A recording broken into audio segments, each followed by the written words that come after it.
process. It's the type of information that Democratic Senator Chris Murphy asked the head of the National Labor Relations Board if she would protect from Elon Musk during her, it asked the Secretary of Labor, rather, if she would protect this data from Elon Musk during her confirmation hearing in mid-February. And this is an individual who owns companies that have existing investigations. Mm-hmm. He has a direct interest in getting information about the seriousness of those investigations. He has interest in getting information about investigations against his competitors. So that's the reason why it should be protected, among others. Joining us now, Daniel Baroulis. He's the whistleblower that we were talking about, as well as his attorney, Andrew Buckeye. And Daniel, you're fairly new to this role. This is your first TV interview as a whistleblower. And also, you're fairly new to the role at the National Labor Relations Board. You're just under a year with the agency. How did you first deduce that there was a problem? So I spent a lot of time in the private sector, and you start to see these indicators of compromise sometimes, and they kind of raise red flags. And so when you start seeing those, you put together the puzzle, and more likely than not, that's how you flesh out a breach. And I saw those same indicators in my agency and started raising the flag. So in your complaint that you shared with Congress, you include this screenshot we're going to show. It shows a large spike in data leaving the National Labor Relations Board. You say that's extremely unusual because data almost never directly leaves the databases. How do you know what was being removed, and is it possible you saw something that has a plausible explanation behind it? I definitely would prefer that, actually. I've tried to prove the negatives multiple times. It correlates directly with data that was exiting the database at the same time. There's a lot of corroborating evidence that points to it. That was the first thing I tried to do, is just rule out every other solution before I went this route. We reached out to the White House about your claims, which obviously were made public when you came forward and went to Congress.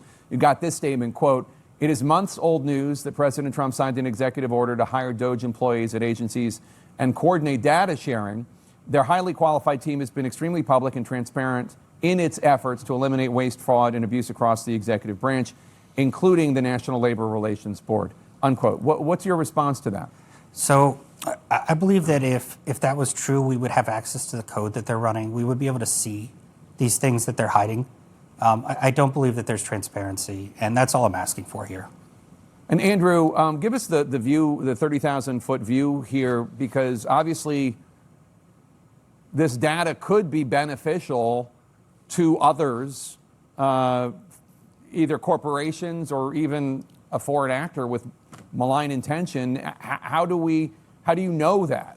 So we know that because the information that the National Labor Relations Board looks at are basically corporate documents and things that involve unions. So there's a lot of sensitive corporate information that is included within this, which, yes, could be of interest to Elon Musk, but at the same time, they're of interest to our foreign adversaries.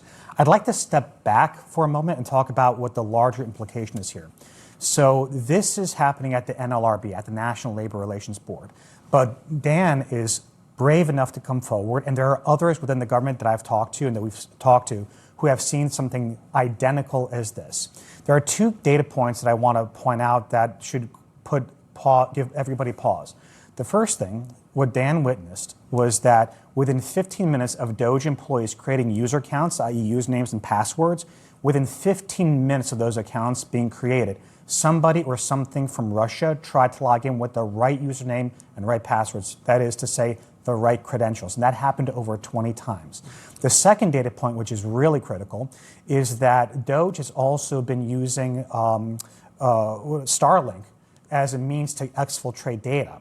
What that means is that, from our understanding, that Russia has a direct pipeline of information through Starlink, which means that anything going through Starlink is going to Russia. We also know that this is not unique to the NLRB. This is happening government-wide.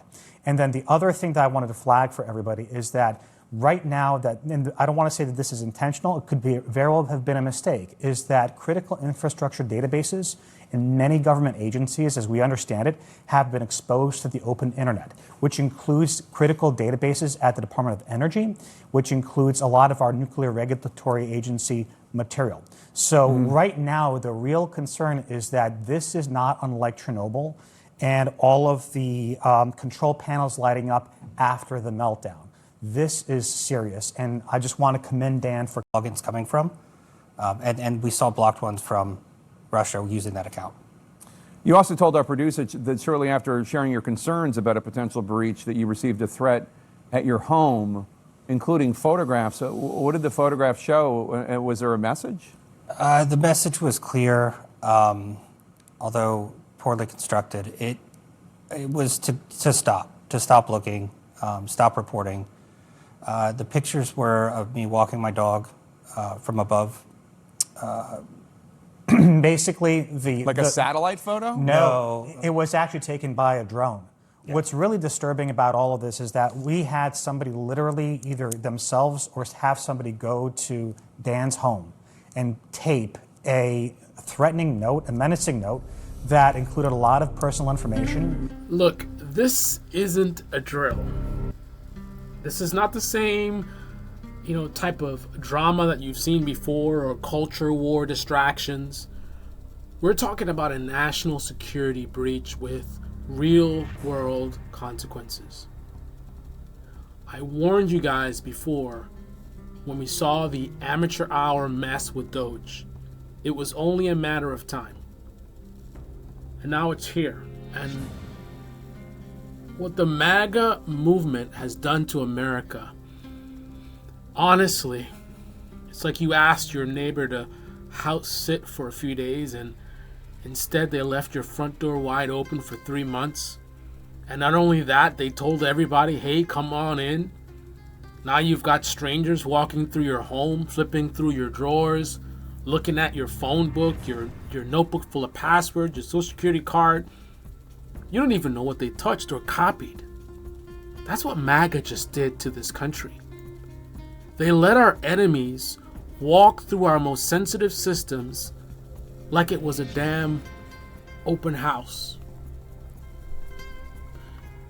They said the weak Democrats were turning us into a banana republic.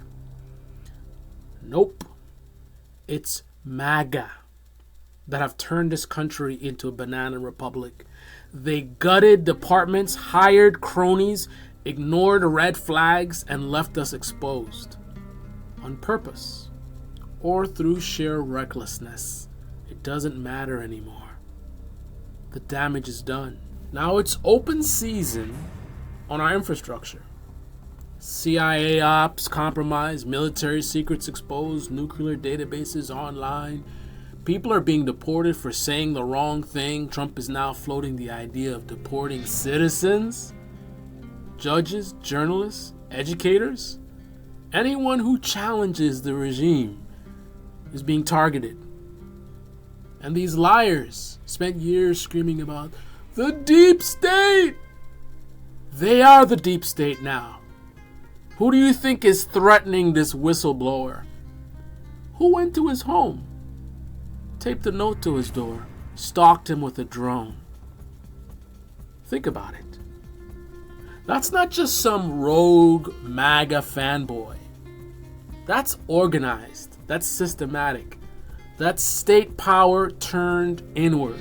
We're looking at potentially a future where we're going to see blackouts, literal and metaphorical.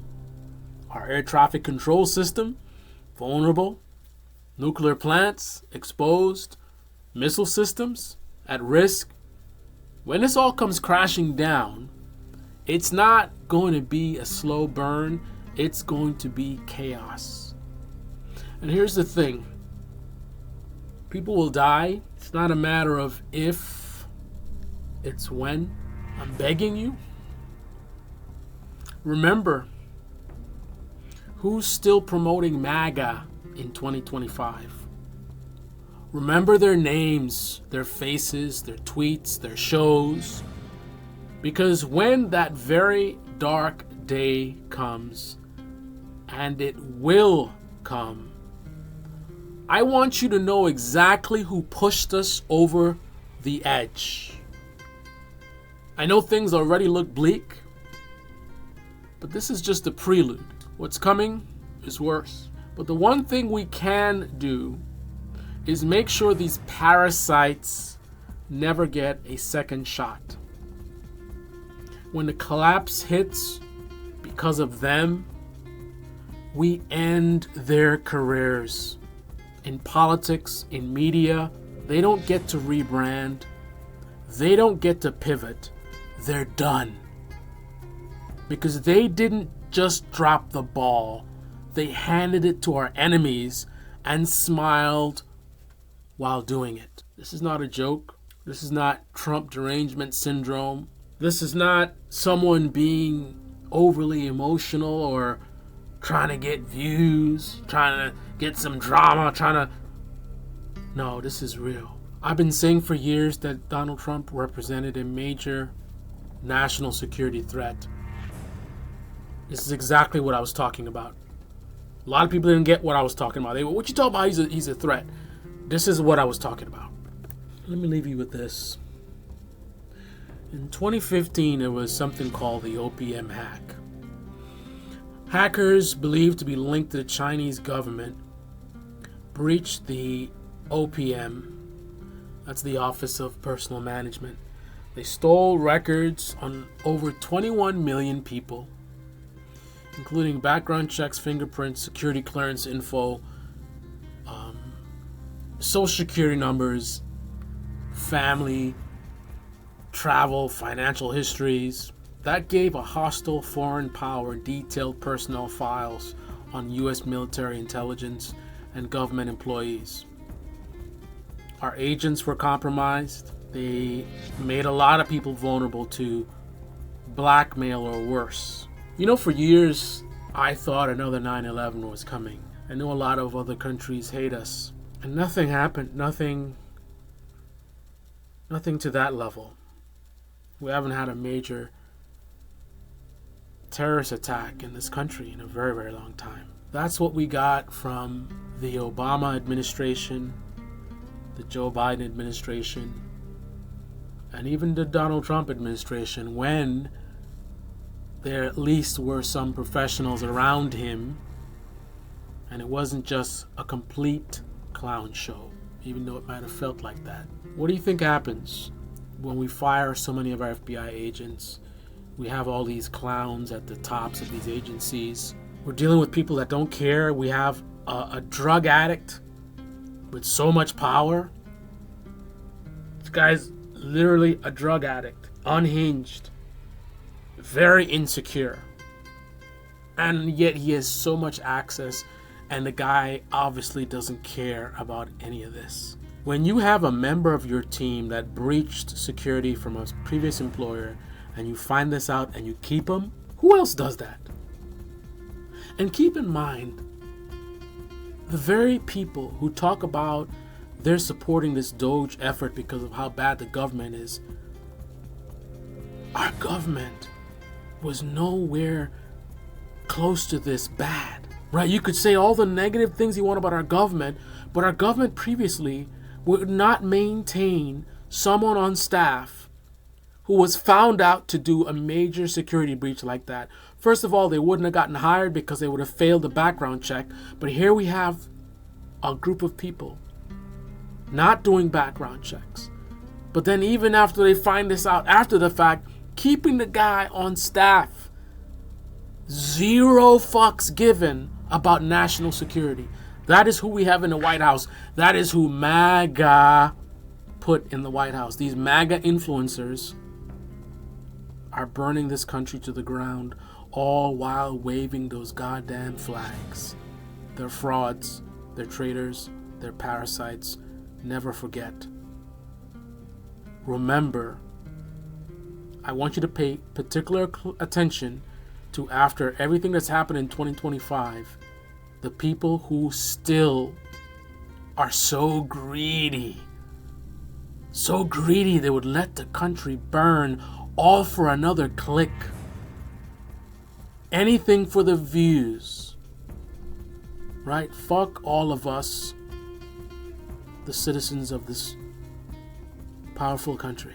It's all about them and their YouTube channels and their Twitter followers. There must be a day of reckoning coming to the influencer class.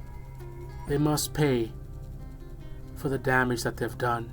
Thousands and thousands and thousands of lives have been lost fighting for freedom, fighting for all the things that we enjoy today, all for a bunch of greedy parasites to burn it all to the ground, all because for the love of money is the root of all evil.